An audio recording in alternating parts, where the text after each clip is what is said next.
ஒரு மிகப்பெரிய பாம்பு போறத பார்த்தா இந்த ஆதிவாசி கூட்டம் அந்த பாம்பை பின்தொடர்ந்து போறாங்க. அந்த பாம்பும் வேகமா போனது. ஒரு இடத்துல அந்த பாம்புல இருந்து ஒரு பொண்ணா மாறுது. அந்த இடத்துல ஒரு சாமியார் அந்த பாம்பு புத்துக்குள்ள தவம் இருந்துகிட்டு இருக்காங்க. இந்த பாம்பை பின்தொடர்ந்து வந்த இந்த கூட்டம் மொத்தமும் பாம்பு காணுனோன்னு அந்த பாம்பு இந்த புத்துக்குள்ள தான் போயிருக்குன்னு நினைச்சு இந்த புத்தை இடிக்கிறதுக்காக போறாங்க. அப்பதான் இந்த சாமியாரோட நிழல் பேச ஆரம்பிக்குது. அந்த பாம்பு இங்க இல்லைன்னும், ஆனா அந்த பாம்பு எங்க போயிருக்குன்னு தெரியும்னும் அதுக்கு வழிகாட்டுறதா சொல்லி ஒரு மந்திரிச்ச எலுமிச்சம்பழத்தை கொடுக்குறாங்க. எலுமிச்சம்பழத்தை பின்தொடர்ந்து போனா அந்த பாம்பை கண்டுபிடிச்சிடலான்னு ஒரு எலுமிச்சம்பழத்தை கொடுக்குறாங்க. இதெல்லாம் பார்த்துக்கிட்டு இருந்த அந்த பாம்பு வேகமா அந்த இடத்துல இருந்து ஒரு வீட்டுக்குள்ள போய் பூந்துடுது. அந்த எலுமிச்சம்பழமும் அந்த பாம்பை பின்தொடர்ந்து வருது. அந்த எலுமிச்சம்பழத்தை பின்தொடர்ந்து அந்த ஆதிவாசி கூட்டம் மொத்தமும் வருது.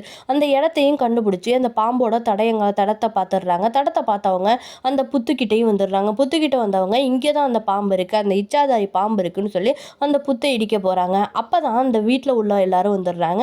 இது சாமியோட புத்து, இது அம்மன் புத்து, இதை இடிக்க கூடாதுங்கிறாங்க. ஆனா இந்த ஆதிவாசி கூட்டம் என்ன சொல்றாங்கன்னா, இதுக்குள்ள ஒரு இச்சாதாரி பாம்பு இருக்கு, அதனால இந்த புத்தை இடிச்சே ஆகணுங்கிறாங்க.